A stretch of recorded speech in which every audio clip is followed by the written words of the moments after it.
Hi everyone, পূর্বের লেকচারে আমরা দেখেছি কিভাবে একটা ক্লাস ক্রিয়েট করতে হয় এবং সেই ক্লাসের মধ্যে কিভাবে আমরা ফাংশন ক্রিয়েট করি এবং ক্লাসের একটা অবজেক্ট তৈরি করে বা একটা ইনস্ট্যান্স তৈরি করে সেই ইনস্ট্যান্সটাকে আমরা কিভাবে ইনস্ট্যান্সের মাধ্যমে আমরা কিভাবে তার ফাংশনকে কল করতে পারি। এখানে আরেকটা জিনিস আমরা একটু দেখি এখন, সেটা হচ্ছে একটা কোড সেল ওপেন করলাম। আমরা ক্লাসের অবজেক্ট ক্রিয়েট করেছিলাম সেভিংস। এখন আমি যদি এখানে লিখি সেভিংস সেভিংস, আমি আর একটু উপরে নিয়ে নেই। আচ্ছা, এখানে যদি আমরা লিখি savings dot x equal 10 print savings dot x, আমরা দেখি এটা কি কাজ করে। ও আমাদেরকে 10 দেখাচ্ছে। এখন আমার প্রশ্ন হচ্ছে এই সেভিংস ডট এক্স, এখানে তো এক্স নামের কিছু নাই, এটার মধ্যে আমাদের এক্স নামে কিছু নাই, কিন্তু আমি সেভিং ডট এক্স দিলাম, এখানে আমাকে 10 দেখাচ্ছে। এখন যদি আমি আরেকটা অবজেক্ট ক্রিয়েট করি, এখানে ধরে নিলাম আরেকটা অবজেক্ট ক্রিয়েট করলাম সেভিংস, নো, এটা current account, current equal account তৈরি করলাম আরেকটা। এখন আমি যদি লিখি কারেন্ট এক্স, যদি আমি প্রিন্ট করি কারেন্ট এক্স, ও আসলে কি দেখাবে? ও একটা এরর দেবে। কেন এরর দেবে? সেভিংস যেই অবজেক্ট আমি ক্রিয়েট করেছি ওইটাও অ্যাকাউন্টের একটা অবজেক্ট, অ্যাকাউন্টের একটা রেপ্লিকা, এবং যখন আমি কারেন্ট অ্যাকাউন্ট লিখতেছি কারেন্ট অ্যাকাউন্টের একটা রেপ্লিকা, কিন্তু দুইটা সম্পূর্ণ ইন্ডিপেন্ডেন্ট, কেউ কারো উপরে ডিপেন্ড না, এটা সম্পূর্ণই আলাদা। এই কারণে যেহেতু এখানে আমি সেভিংস ডট এক্স দিয়ে 10 দিয়েছি, ও 10 দেখাবে, কিন্তু ওই 10টা কারেন্ট ডট এক্স এর মধ্যে আসবে না। সো আমাকে একটা এরর দেবে, কারণ ও এই নামে কোনো অ্যাট্রিবিউটকে চেনে না।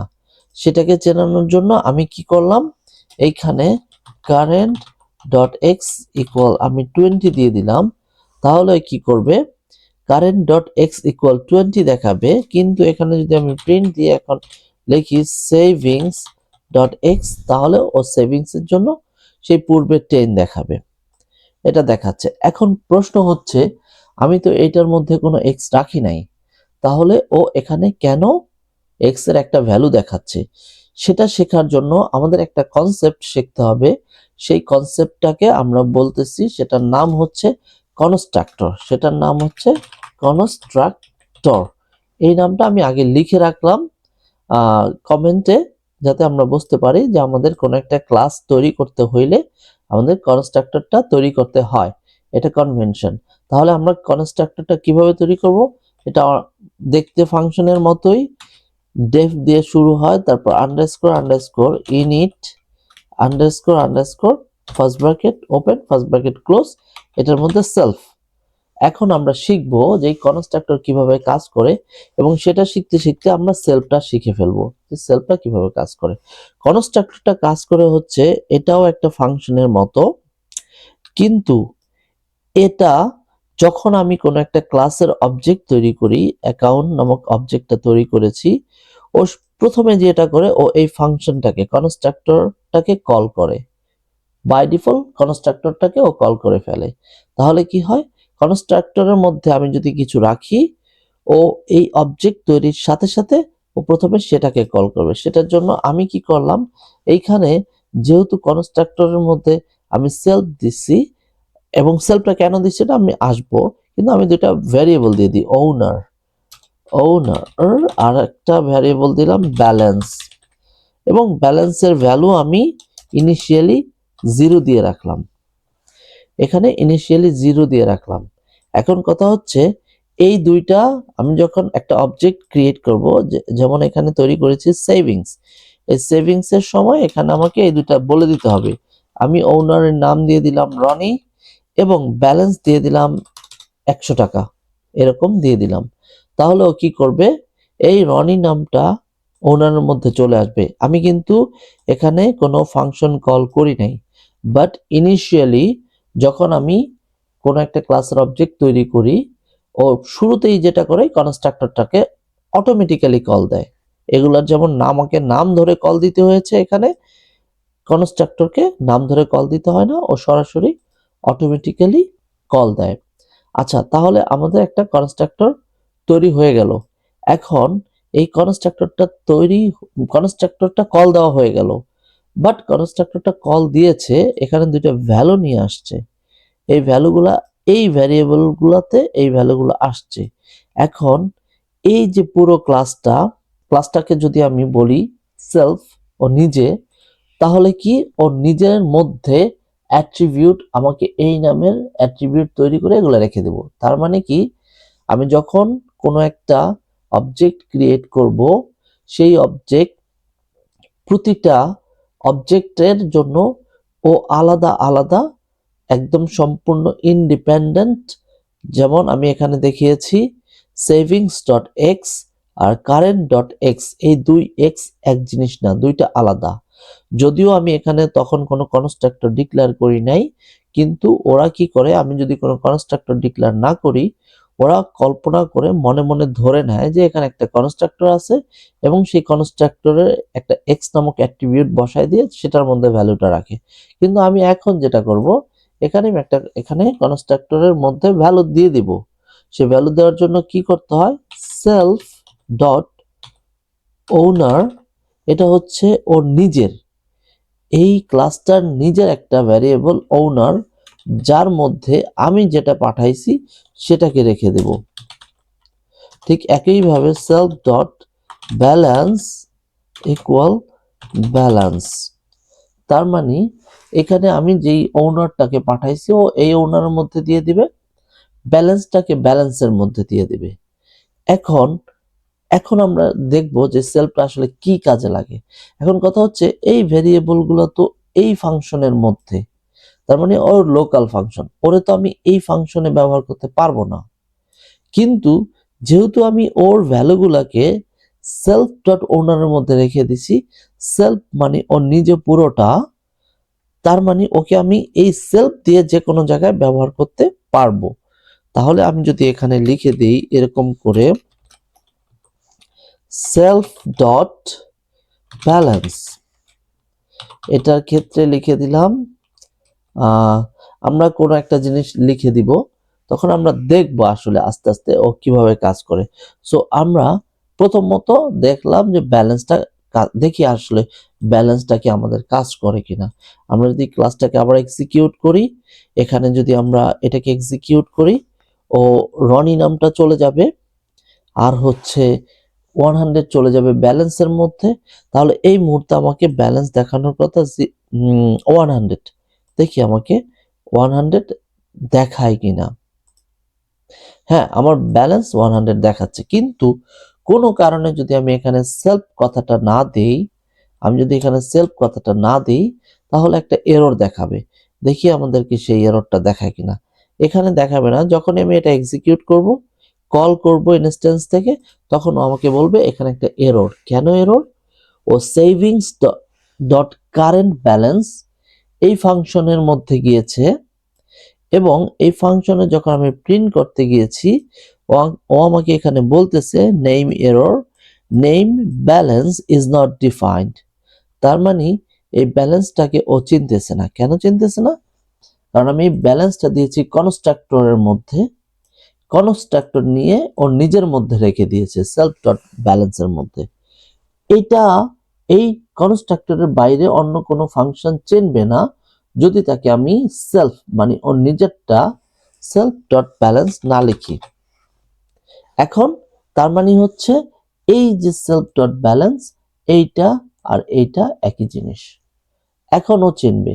এখন যদি আমি এক্সিকিউট করি, এখনো চিনবে এবং আউটপুট দিচ্ছে।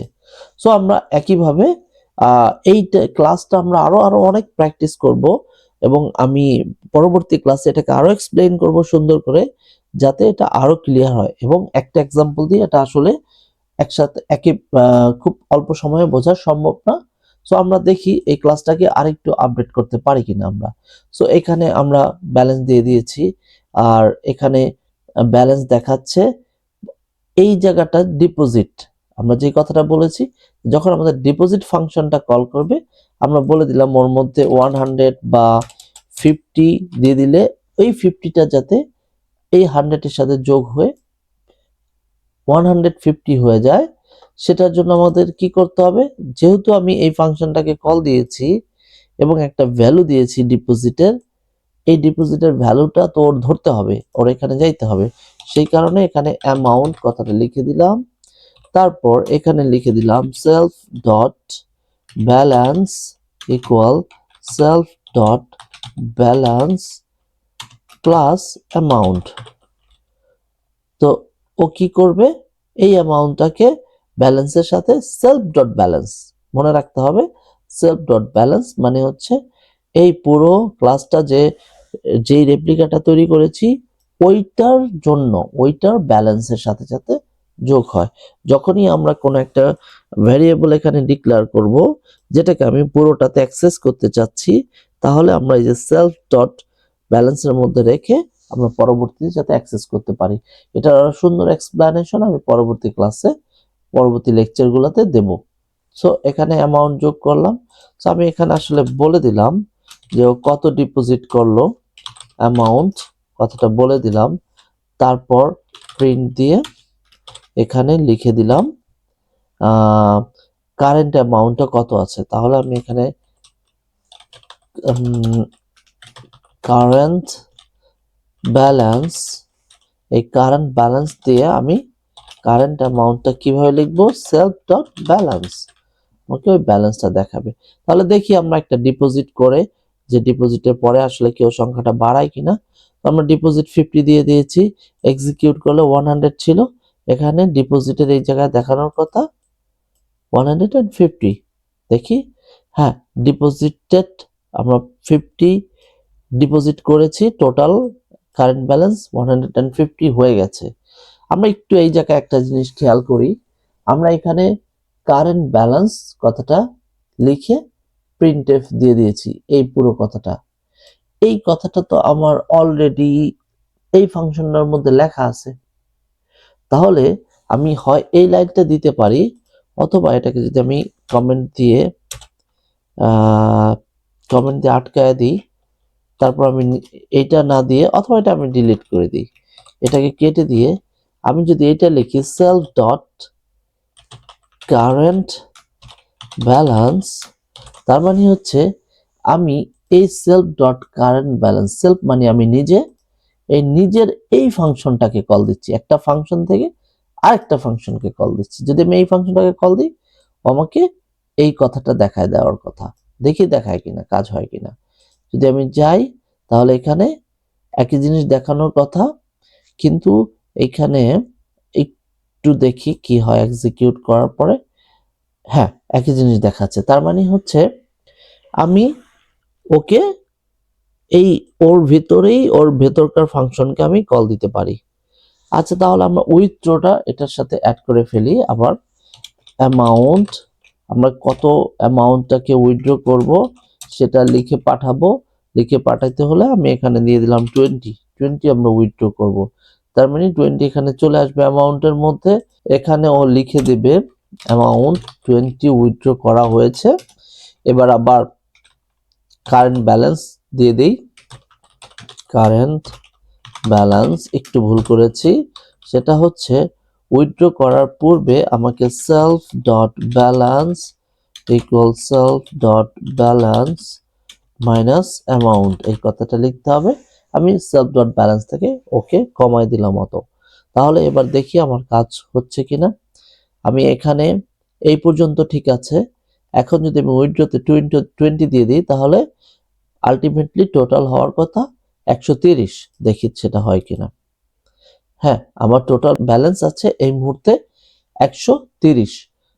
সো আমাদের এই লেকচারটা আমরা অনেক কিছু একসাথে বলেছি, এগুলা আগামী লেকচারে আবার একটু একটু করে দেখব, যাতে পুরো ক্লাসটাকে আমরা ক্লাস আরো আলোচনা করে ক্লাস বিষয়টা একদম পরিষ্কার হওয়া লাগবে, কারণ পরবর্তীতে আমাদের ডাটা সায়েন্স কোর্সে এই ক্লাসটা অনেক বেশি আমরা ব্যবহার করব।